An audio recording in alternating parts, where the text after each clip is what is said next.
গত পর্বে আপনাদের একটি হোমওয়ার্ক দিয়েছিলাম যে চিন্তা করতে যে কিভাবে এই পেজটাকে রেসপন্সিভ করা যায়। আশা করি আপনারা কিছুটা হলেও ভেবেছেন। তো সত্যি কথা বলতে এই পেজটা মূলত খুবই সিম্পল একটা পেজ, তবে এটা রেসপন্সিভে ইস্যুটা হচ্ছে এই দুটো এলিমেন্ট নিয়ে, অর্থাৎ এই যে একটা ছবি, এই যে একটা ছবি, যেগুলোকে আমরা কাস্টম অ্যাবসোলিউট পজিশন দিয়েছিলাম। তো এই অ্যাবসোলিউট পজিশনের কারণে মোবাইল ডিভাইসে এদের পজিশনটা এদিকে সেদিকে চলে যাবে। তো এটাকে আমাদের সলভ করতে হবে। তো আমরা রাইট ক্লিক করি, অর্থাৎ আমাদের যে পেজটা, অর্থাৎ মেইন যেটা পেজ, সেখানে আমরা রাইট ক্লিক করে ইন্সপেক্ট এলিমেন্ট করি এবং এখান থেকে ক্রোমের যে মোবাইল ভার্সনটা রয়েছে এটা আমরা ওপেন করি। এতে করে আমরা মোবাইল ডিভাইসে সাইটটা কীরকম দেখায় সেটা এখানে দেখতে পারবো। আমরা চাইলে সরাসরি এলিমেন্টর যেখানে আমরা এডিট করতাম সেখানেও আমরা এখান থেকে মোবাইলটা ওপেন করে দেখতে পারি। তো এইখানে দেখলে এখানে আমরা দেখছি না এই মুহূর্তে, কারণ হচ্ছে এইখানে দেখা অবস্থায় বিভিন্ন এলিমেন্টকে ক্লিক করতে গেলে একটু ঝামেলা। তো এই জন্য আমাদের মেইন পেজটা আমরা ওপেন করে নিয়েছি এবং সেখানে মোবাইল ডিভাইসটা ওপেন করে আমরা আলাদা দেখছি যে বাইরে কীরকম দেখায়। দেখুন, মোবাইল ডিভাইসে আমরা যখন আমাদের ওয়েবসাইটটা দেখব, এইখানে একটা ইস্যু ফেস করতেছি আমরা যে একটা বড় স্পেস আছে, স্পেসটাকে কমানো যেতে পারে। এরপরে আমাদের যে ছোট্ট একটা আমরা যে আরেকটা যে ইমেজ নিয়েছিলাম বেলুনের, সেই ইমেজটা কিন্তু এখানে আমরা দেখতে পাচ্ছি না। তো ওই ইমেজটা এখান থেকে গায়েব হয়ে গেছে, কিন্তু ইমেজটা তো HTML এর ভেতরে আছে, তাই না? কিন্তু আমাদের যে মোবাইল ডিভাইস, সেই ডিভাইসের যে দৈর্ঘ্য, অর্থাৎ সেই ডিভাইসটা কম প্রশস্ত হওয়ার কারণে আমরা কিন্তু এখানে সেই ইমেজটা দেখতে পাচ্ছি না। তো এক্ষেত্রে আমাদের করণীয় কি হতে পারে বলুন তো? হ্যাঁ, অনেকে আশা করি বুঝে গেছেন যে এক্ষেত্রে আমাদের করণীয় হচ্ছে যে সেই যে এলিমেন্টটা রয়েছে ওইটাকে আমরা CSS ব্যবহার করব এবং ওইটাকে মোবাইল ডিভাইসে বাদ দিয়ে দিব, যে ওইটা মোবাইল ডিভাইসে দেখানোরই দরকার নেই, ওইটা শুধু ডেস্কটপে থাকুক। যেহেতু ডিভাইস ছোট, মোবাইলের স্ক্রিন ছোট, সো দ্যাটস ওয়াই এখানে আমাদের কিছু এলিমেন্ট বাদ দেওয়াটাই শ্রেয় হবে। ওই প্যারাশুটটাকে, অর্থাৎ ওই বেলুনটাকে আমরা বাদ দিয়ে দিব। আচ্ছা, এরপরে যে বাম পাশে যে বেলুনটা রয়েছে সেটা কিন্তু মোটামুটি কোনো সমস্যা করছে না, অর্থাৎ সেটা স্মুথলি বাম পাশে রয়েছে। তো আমাদের এটা নিয়ে কোনো মাথা ব্যথা নেই। এবং নিচে এখানে এই লেখাটাকে আমরা একটু ছোট করতে পারি, আমরা যদি চাই যে এটাকে একটু সাইজটা কমিয়ে দিতে পারি। এটা মোবাইল ডিভাইসের জন্য অনেক বড় দেখা যাচ্ছে। তো আমরা এখানে ফেরত আসলাম, এখান থেকে আমি ডেস্কটপ ভিউতে যাচ্ছি। এই মুহূর্তে মোবাইল ভিউতে না, ডেস্কটপ ভিউতে আসলাম। এসে এই যে ইমেজটা রয়েছে এর উপরে ক্লিক করি, এটার অপশন চলে আসলো অ্যাডভান্সড। বলেন তো আমি এই ইমেজটাকে মোবাইল ডিভাইসে গায়েব করে দিব, কিভাবে করতে পারি বলেন? আশা করি অনেকে বুঝে গেছেন, কাস্টম CSS এর সাহায্যে। এই যে কাস্টম CSS, এখন আপনার কাছে আমার প্রশ্ন, এই কাস্টম CSS থেকে এই ইমেজটাকে আমি কিভাবে ধরবো, অর্থাৎ CSS দিয়ে ইমেজটাকে আমি কিভাবে পাবো? হ্যাঁ, খুবই ইজিলি আপনারা হয়তো বুঝতে পেরেছেন যে আমাদের অ্যাডভান্স সেকশন থেকে আমরা এই ইমেজটার একটা CSS ক্লাস দিব, সেই ক্লাস দিয়ে ইমেজটাকে এখান থেকে ধরবো। এক্স্যাক্টলি এইভাবে আপনি খুব ইজিলি ধরতে পারেন, দ্যাটস ওকে। বাট যেহেতু এই এলিমেন্টটার ভেতরে শুধুমাত্র একটা প্রপার্টি আছে, অনলি ইমেজ, একদম পিওর একটা ইমেজ, তো আমরা এটাকে আরও সহজে ধরতে পারি। কিভাবে? এখানে আমরা সিলেক্টর লিখব। বলেন তো, নিজেকে নিজে উত্তর দেন যে সিলেক্টরের কাজ কি? সিলেক্টর লিখলে কি হয়? হ্যাঁ, সিলেক্টর লিখলে আমরা এই ইমেজটা যেই ডিভে আছে সেই ডিভটাকে, অর্থাৎ এই ইমেজের যে মেইন র্যাপিং প্রপার্টি, ও সেইটাকে শুধুমাত্র পার্টিকুলারলি ক্যাচ করে নেবে অটোমেটিক। এখান থেকে আমি IMG লিখব। IMG হচ্ছে আমাদের ইমেজের প্রপার্টি।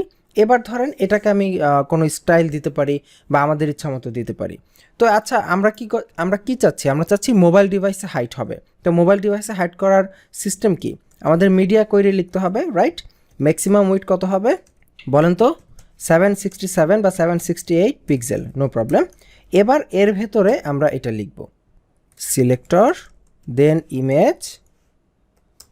এবার ইমেজের কি হবে? ডিসপ্লে নান, অর্থাৎ মোবাইল ডিভাইসে ডিসপ্লে নান হয়ে যাবে। যদি এটা আমাদের শো না করে তাহলে ইম্পর্ট্যান্ট দিতে হবে। তো এবার আমরা এটাকে আপডেট দিয়ে এবার আমাদের যদি ওই পেজটাকে আমরা রিলোড দিই তাহলে এই ছবিটা আমরা দেখতে পারবো না। এবং এখন কিন্তু এই ছবিটা যে গায়েব হয়ে গেছে সেটা কিন্তু CSS থেকে গায়েব করা হয়েছে। সো এই জন্য এই মুহূর্তে আমাদের কোনো সমস্যা হবে না। এরপরে আমরা এখান থেকে, আচ্ছা এখানে একটি প্রশ্ন আসতেছে, আপনারা হয়তো অনেকে ভাবতে পারেন এই ছবিটাকে আমরা তো এলিমেন্টরে প্রায় সময় দেখেছি, প্রায় প্রতিটা অপশনের সাথেই আমরা দেখি ডেস্কটপ, ট্যাবলেট, মোবাইল ইত্যাদি ভিউতে এডিট করার অপশন। তো অ্যাকচুয়ালি কোনো এলিমেন্টকে সরাসরি যদি গায়েব করে দিতে হয় সেইটা আপনাকে কাস্টম সিএসএস দিয়েই করতে হবে। যে পার্টিকুলার কোনো ডিভাইসে আপনি পুরো এলিমেন্টই গায়েব করে দিবেন, সেই ক্ষেত্রে আপনাকে কাস্টম সিএসএস ব্যবহার করতে হবে। যাই হোক, এবার আমরা আমাদের এটাকে এখান থেকে মোবাইল ভার্সনে দেখতেছি। আমরা কি করব, ওপর থেকে কিছু গ্যাপ কমাবো। তো আমরা এখান থেকে হেডিংয়ের সেটিংয়ে আসলাম, কারণ আমরা জানি হেডিংকে প্যাডিং দেওয়া হয়েছিল। তো এখানে আবার সিলেক্ট করলাম। মোবাইল ডিভাইসের জন্য এখন আমরা কাস্টম প্যাডিং এখান থেকে সিলেক্ট করতে পারবো।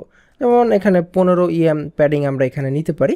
ধরুন এখানে 10 প্যাডিং নিলাম এবং বটমের জন্য আমি 10 প্যাডিং নিলাম। ব্যাস, আমাদের মোবাইল ডিভাইসের জন্য হয়ে গেল। মোবাইলে এই যে বেলুনটা তার জাস্ট একটা ছোট্ট আমরা একটা পেয়ে গেলাম, মানে ছোট্ট একটা ইফেক্ট এখানে চলে আসলো। তো এবার মোবাইল ডিভাইসের জন্য এতটুকু অংশ রেডি। আপনারা যদি চান যে বাম পাশের বেলুনটাকেও বাদ দিয়ে দিবেন, আপনারা সেটাও করতে পারেন। আচ্ছা, তো এবার নিচে এই লেখাটার সাইজ অর্থাৎ ফন্ট সাইজ কমাতে হবে। তো আমি এটার সেটিংয়ে আসলাম, এখান থেকে স্টাইল, টাইপোগ্রাফি, খুবই সিম্পল, সিলেক্ট করব।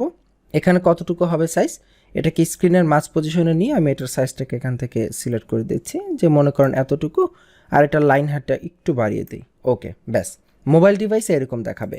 আবার আমি যদি ডেস্কটপে যাই তাহলে ডেস্কটপের সাইজই দেখাবে। ব্যাস, আমাদের এটা মোবাইল ডিভাইসের জন্য উপযোগী হয়ে গেল। তো আমরা এখানে আপডেট করে দিলাম। আপনারা যদি চান আরও অনেক কিছু করতে পারেন, যেমন এখানে আমরা যে ভার্টিক্যাল স্ক্রলিং ইফেক্ট দিয়েছিলাম এই বেলুনের উপরে, আপনি সেটাকেও বাদ দিয়ে দিতে পারেন। যেমন আমি যদি এই বেলুনের সেটিংটাকে এখান থেকে ধরি, এখান থেকে নেভিগেটর, সেকশন, কারণ বেলুনটাকে এখান থেকে ধরা একটু মুশকিল, আমি সেকশন থেকে কলাম, এখান থেকে এই যে প্রথম ইমেজটা এটাকে ধরলাম। ধরে আমরা যদি এখান থেকে মোশন ইফেক্টে যাই, আপনি দেখবেন মোবাইল ডিভাইসের জন্য এই যে মোশন ইফেক্টটা, অর্থাৎ ওপরে নিচে স্ক্রল করলে যেটা মুভ করতেছে, আপনি চাইলে শুধু সেটাকেও আপনি মোবাইল ডিভাইসের জন্য বাদ দিয়ে রাখতে পারেন। এভাবেও করা যেতে পারে। তো এই যে আমরা কাজগুলো করলাম, এগুলো ছিল অত্যন্ত কমন এবং সহজ কাজ। এখানে একটি খুবই ফ্রাস্ট্রেটিং বিষয়, আপনি যদি প্রথম এই কাজটা শেখেন, আপনার মাথায় আসতে পারে বিভিন্ন ক্ষেত্রে কাজ করতে গেলে, যখনই আপনি সাধারণত পজিশন অ্যাবসলিউট প্রপার্টি নিয়ে কাজ করবেন, তখন এলিমেন্টরে কিছু বিষয় আপনি ফেস করতে পারেন।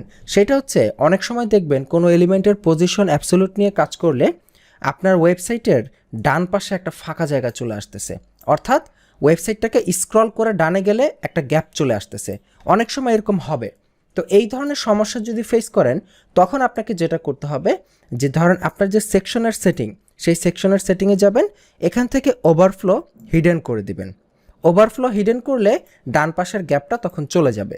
এভাবে বিভিন্ন সেকশনগুলোকে আপনি ওভারফ্লো হিডেন করে দিলে আপনার সেই গ্যাপ থেকে আপনি মুক্তি পাবেন।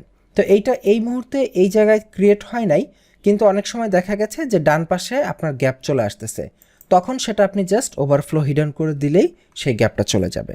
তো আই হোপ আমি আপনাকে বোঝাতে পেরেছি যে কিভাবে মোবাইল অপটিমাইজ করতে হয়। এখন আমরা এই কয়েকটা ভিডিওতে 2টা প্রজেক্টের অংশ করে ফেললাম। বলতে গেলে এগুলোকে আমরা একটা প্রজেক্ট বলতে পারি, অর্থাৎ 2টা আমরা প্রজেক্ট করলাম। যে প্রজেক্টে আমরা একটা ওয়েবসাইটের বিভিন্ন অংশ দেখলাম। এই যে যেখানে আমরা বিভিন্ন ডিজাইন দেওয়া দেখলাম, এই যে বিভিন্ন ইফেক্ট প্রোভাইড করা, তো এই বিষয়গুলো যদি আমরা ক্লায়েন্টের সাইটে একদম পারফেক্টলি অ্যাপ্লাই করতে পারি, অর্থাৎ ক্লায়েন্টের সাইটের যে সিচুয়েশন, সেই সিচুয়েশন বুঝে যদি অ্যাপ্লাই করতে পারি, তাহলে কিন্তু ক্লায়েন্টের কাছ থেকে ভালো ফিডব্যাক বা রিভিউ পাওয়া খুবই সহজ। তো এই ছিল পর্ব। তো কোথাও কোনো সমস্যা থাকলে অবশ্যই আমাদেরকে ইমেল পাঠিয়ে দিবেন। আগামী পর্বের আমন্ত্রণ জানাচ্ছি। ভালো থাকবেন। আল্লাহ হাফিজ।